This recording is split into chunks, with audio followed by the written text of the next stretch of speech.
O Senhor esteja convosco. Ele está no meio de nós. Proclamação do Evangelho de Jesus Cristo segundo São Mateus. Glória a vós, Senhor. Naquele tempo, enquanto Jesus estava falando às multidões, sua mãe e seus irmãos ficaram do lado de fora, procurando falar com ele. Alguém disse a Jesus: Olha, tua mãe e teus irmãos estão aí fora e querem falar contigo. Jesus perguntou àquele que tinha falado: Quem é minha mãe e quem são meus irmãos? E estendendo a mão para os discípulos, Jesus disse: Eis minha mãe e meus irmãos, pois todo aquele que faz a vontade do meu Pai que está nos céus, esse é meu irmão, minha irmã e minha mãe. Palavra da salvação. Glória a vós, Senhor.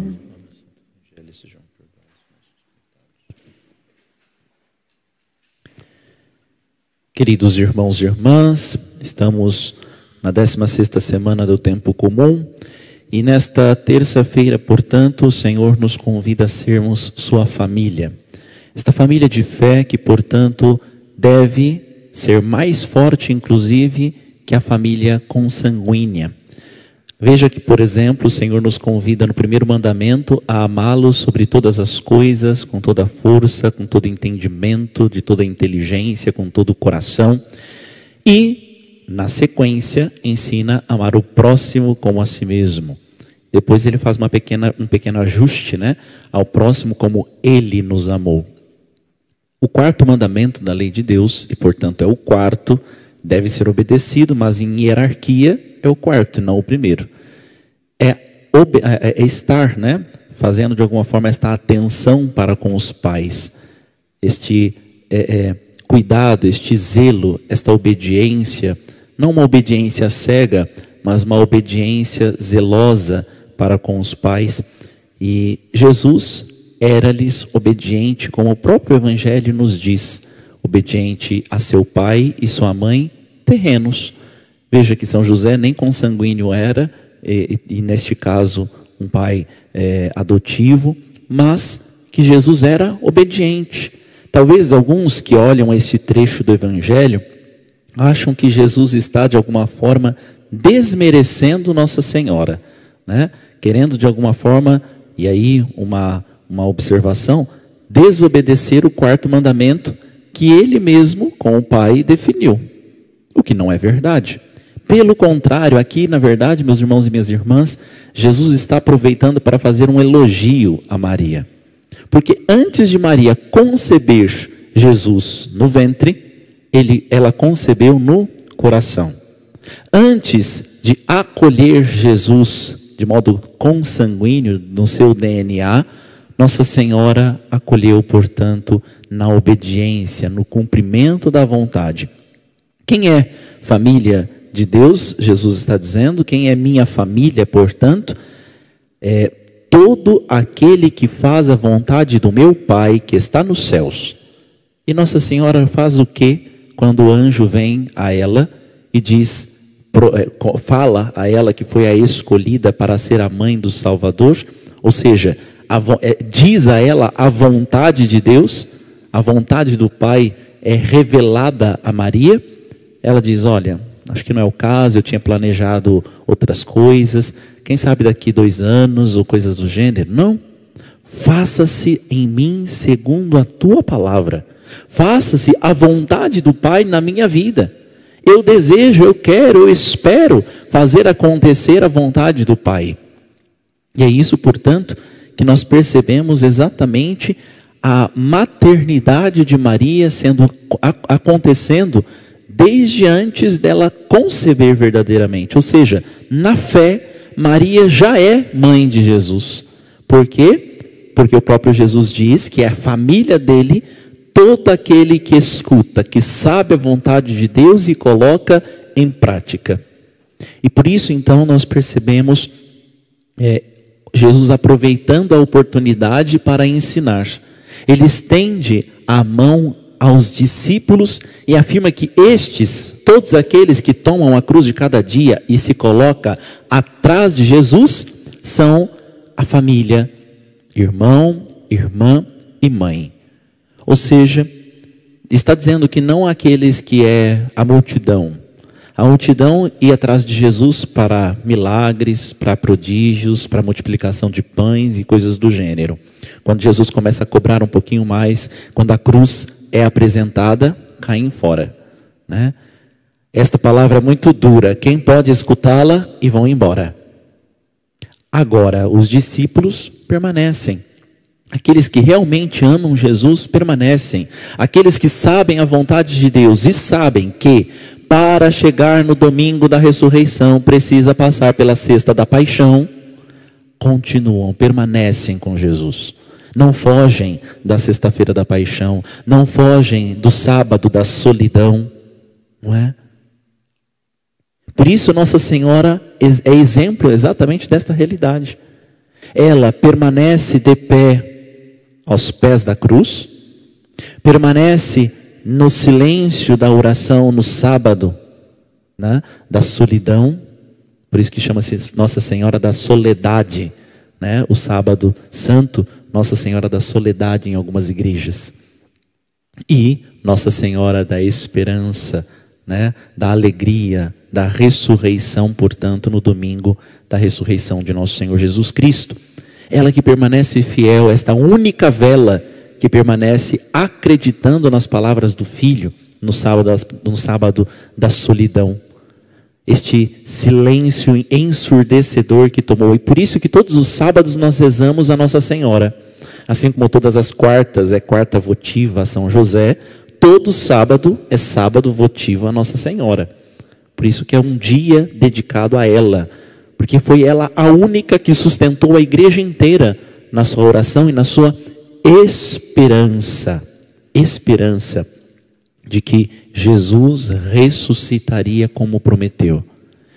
E disso, irmãos e irmãs, queremos meditar um pouco mais profundamente a primeira leitura que ouvimos hoje, retirada da profecia de Miqueias. Veja, aqui diz que o Senhor apacenta o povo, né, com o cajado da autoridade, o rebanho de tua propriedade, os habitantes dispersos pela mata e pelos campos cultivados. Aqui, portanto, queremos compreender que está dizendo sobre este pastor. Nós sabemos que aqui é uma profecia que está falando sobre Jesus. Jesus é este bom pastor que conduz, apacenta o povo com cajado de autoridade. Ele é revestido da autoridade do pastoreio. O rebanho pertence a ele. E ele, portanto, apacenta este rebanho de tua propriedade, os habitantes dispersos pela mata e pelos campos cultivados. Que eles desfrutem a terra de Bazã, de Galaade, como nos velhos tempos. E como foi nos dias em que nos fizeste sair do Egito, faze-nos ver novos prodígios. Assim, portanto, como os nossos pais viram prodígios, né, na saída do Egito, por exemplo, com todas as pragas enviadas ao Egito. E às vezes nós olhamos sempre com o olhar do egípcio, né? Inclusive dizemos pragas do Egito, quando na verdade eram prodígios. Por quê? Ora, esses prodígios feitos em favor do povo de Israel no Egito, para o egípcio era praga, mas para o povo de Israel que precisava ser liberto, era prodígio. Era algo bom que estava acontecendo, não é? E isso também nós precisamos ver na nossa vida. Algumas realidades que se aproximam de nós, na nossa primeira visão, certamente é uma situação de praga. Certamente é uma situação que não deveria se aproximar jamais.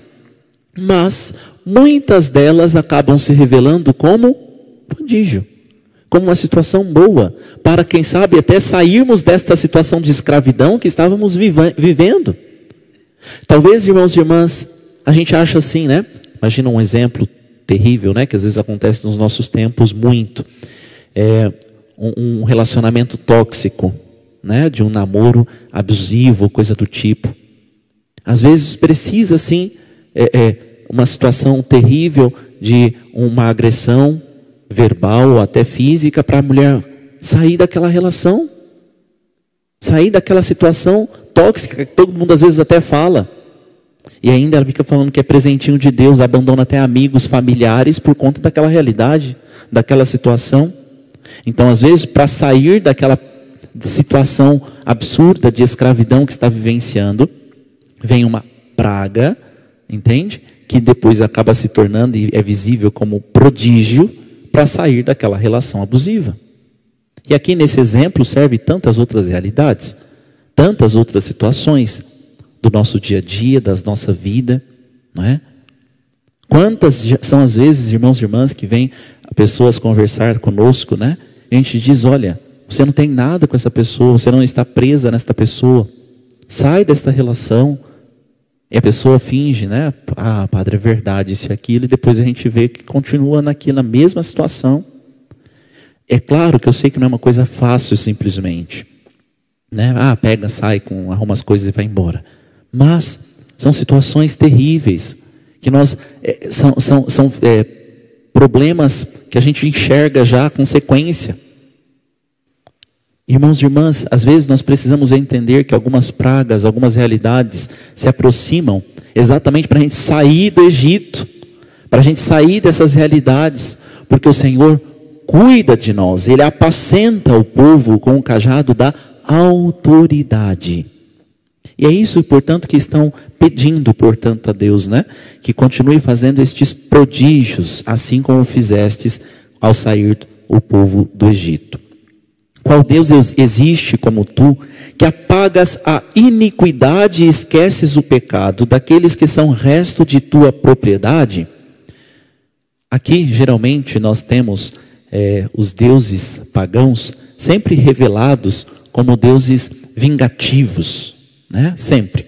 Deuses vingativos ou coisas do tipo. Inclusive para aplacar a ira dos deuses, tinha que fazer coisas terríveis, inclusive. Deus, apesar de às vezes se mostrar na sua ira, de alguma forma por causa da nossa desobediência, sempre aplaca a sua ira através do arrependimento. Veja um exemplo, o povo de Nínive, quando ele chama Jonas, envia Jonas para anunciar que Nínive seria destruída. Então aqui a gente vê um sinal de Deus irado, bravo com o povo desobediente, né? Mas quando Jonas passa pela cidade e fala, olha, esta cidade será destruída, e Jonas não sugere aqui a possibilidade de arrependimento, simplesmente diz que a cidade seria destruída, e ele vai ainda para uma montanha e fica esperando, né? Cruza os braços, coloca uma rede, e fica esperando a destruição da cidade, porque ele queria ver de camarote aquela realidade, né? O Jonas. E aí o povo cai em si e começa a se arrepender do próprio pecado, começa a fazer penitência, se veste de saco, senta em cinza, faz jejum, não é? E aí Deus então aplaca a sua ira, não precisa fazer atrocidades, nada disso, só o arrependimento, faz então com que caia a misericórdia. Aí Jonas fica bravo, briga com Deus, fala, como assim? Eu preguei aqui que seria destruído, eu quero ver agora caindo fogo e enxofre na cabeça dessa gente. E aí Deus ensina Jonas, né? Também com um sinal que para nós às vezes é um olhar de praga que o Senhor envia na cabeça de Jonas, né? Envia uma erva, porque o sol estava muito forte, e aí Jonas fica feliz. Aí Deus manda secar a erva, aquela era, né, que estava fazendo a sombra. Aí Jonas tem a cabeça toda queimada, quase desmaia de tanto calor. E aí ele fica bravo, né? E aí Deus fala assim, tá vendo, Jonas? Você agradeceu e está ficando irado por conta de uma era que estava fazendo uma sombrinha. Só isso. E como que eu não poderia aplacar a minha ira de gente, de pessoas, daqueles que são meus, daqueles que eu amo? Como que eu não poderia voltar atrás por causa da minha gente? E você, por conta de uma era, só por conta de uma era. Percebe? E é isso, portanto, que está escrito também aqui. O Senhor que aplaca a sua ira, que apaga a iniquidade, esquece do pecado, mas quer e exige somente o nosso arrependimento. Veja, a confissão, ela é um tribunal. Inclusive, uma das coisas que se perdeu, os padres antigamente usavam um barrete, né? Que é uma espécie de um chapéu com um pomponzinho em cima, né? E esse barrete, ele é sinal de justiça, de ser juiz. E na confissão se usava um dos paramentos, além da estola roxa, era também o barrete, porque ali naquele momento ele está como juiz, não é? Mas, diferente de um tribunal público, por exemplo, né, no fórum público ou coisa assim, que quando você vai num fórum, num tribunal público e diz qual foi a sua culpa, de lá você vai sair culpado e tem que pagar uma pena. Uma multa, vai ser preso por um tempo, vai ficar tem que fazer algum trabalho na sociedade, enfim, vai sair dali com alguma pena por causa daquela culpa que você se acusou. A confissão é o único tribunal no mundo que a pessoa, né, o culpado, acusa a sua culpa e sai dali perdoado. Sempre. É o único tribunal que a gente se acusa do próprio pecado, se acusa da própria culpa e sai perdoado. E sai alcançado de misericórdia. É isso que está dizendo. Portanto, gente, veja, o Antigo Testamento. Às vezes a gente fala assim, porque no Antigo Testamento Deus era raivoso, mandava raios e trovões na cabeça das pessoas e coisas do gênero. Ora, aqui no Antigo Testamento, o próprio autor, o próprio profeta, está nos recordando que Deus, não existe outro Deus que apagas a iniquidade, esqueces o pecado daqueles que são resto de sua propriedade. Ele não guarda rancor para sempre, o que ama é a misericórdia. Que coisa linda. Coisa linda se nós realmente tivéssemos esta consciência, inclusive. Que ele não guarda rancor. Se nós pegarmos o livro dos Juízes, gente, o livro dos Juízes é até engraçado. Por quê? Diz lá, a todo momento acontece alguma coisa assim, aparece assim: e o povo fez mal aos olhos do Senhor. Aí Deus só se afasta. Assim, tá bom, vocês não querem a minha presença, Deus se afasta. Aí começa a acontecer um monte de atrocidades, aí o povo clama e pede a misericórdia de Deus. Aí Deus vai e volta, começa a protegê-los. Aí o povo vai e se esquece de Deus de novo. E o povo fez mal aos olhos do Senhor. Deus se afasta. Começa a acontecer um monte de atrocidades, o povo clama a misericórdia de Deus. Deus volta e protege-os. Né? E a gente vê isso inúmeras vezes. Imagina se Deus fosse falar assim: olha, só mais 2, viu? Você não pode fazer mais isso comigo. E se realmente ele levasse isso em conta, né? Se realmente começasse a ficar jogando na nossa cara todas as vezes que a gente foi infiel, todas as vezes que nós o abandonamos, todas as vezes, Deus não nos pesa, não nos culpa como exigem as nossas faltas. Deus não nos julga como exigem os nossos pecados. E graças a Deus, graças a sua misericórdia, graças à sua bondade para conosco, voltará a compadecer-se de nós, esquecerá nossas iniquidades e lançará ao fundo do mar todos os nossos pecados. O nosso pecado é gota no oceano da misericórdia de Deus. É isso que é o nosso pecado. Padre, mas eu pequei tanto. O nosso pecado é gota no oceano de misericórdia de Deus. Não podemos temer a Deus na sua misericórdia. O Papa Francisco, no ano da misericórdia, recordava exatamente essas realidades, né? Deus não se cansa de nos perdoar. Nós é que nos cansamos de pedir perdão. Nós é que nos cansamos de falar assim: será que ele vai me perdoar de novo? Mas de novo essa mesma situação. Ele não se cansa em perdoar. Nós é que nos cansamos de nos arrepender, de nos colocar arrependidos, clamando a sua misericórdia, o seu perdão. Que temos medo de nos aproximar do tribunal da misericórdia, que é a confissão, não é? E é isso, portanto, que precisamos estar atentos. Tinha um padre, se não me falha a memória agora, era Cláudio, não me lembro agora, mas acho que é Cláudio o nome. Ele era diretor espiritual de Santa Margarida Maria Alacoque. Santa Margarida Maria era a freira que visualizava o Sagrado Coração de Jesus, a imagem, né, do Sagrado Coração de Jesus. O Sagrado Coração vinha falar com ela, falava sobre a sua devoção, né, enfim, como lucrar indulgências, isso tudo. E logo no começo da visualização, o padre começou a meio que achar, será que essa mulher não está delirando, né? Será que não está meio achando algumas coisas? Vamos fazer um teste. E aí falou com ela, falou, olha, a próxima vez que Jesus aparecer, você vai perguntar para ele quais são os pecados do padre. Ele vai saber, né?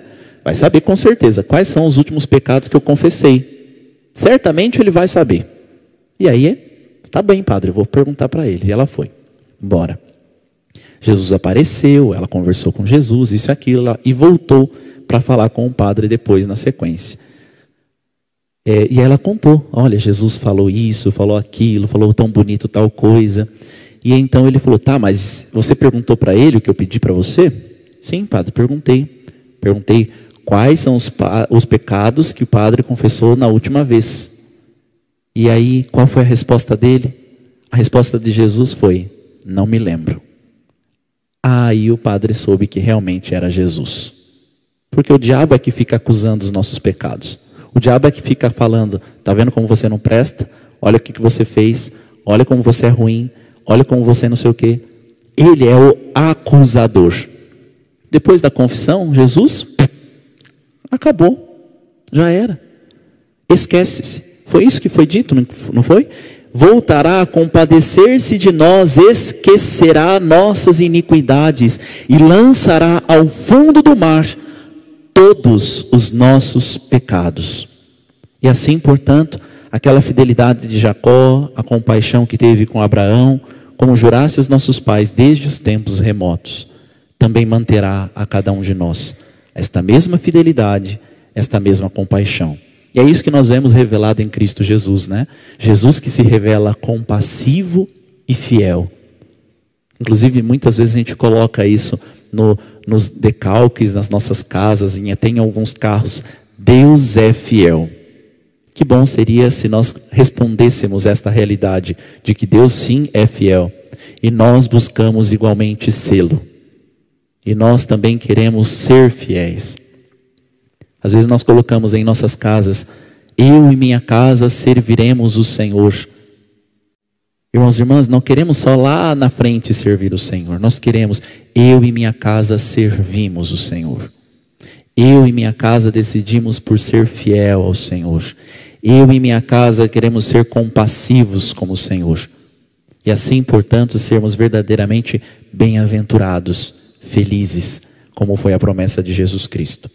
Que consigamos verdadeiramente recordar a fidelidade de nosso Senhor. Ele que é compassivo, Ele que é bondoso, Ele que é misericórdia. Mas, às vezes, para termos esta certeza, porque temos memória curta, precisamos cantar com o salmista: mostrai-nos, ó Senhor, vossa bondade. E assim, portanto, ao enxergarmos a bondade de Deus, rejubilar o nosso coração e permanecer junto dele.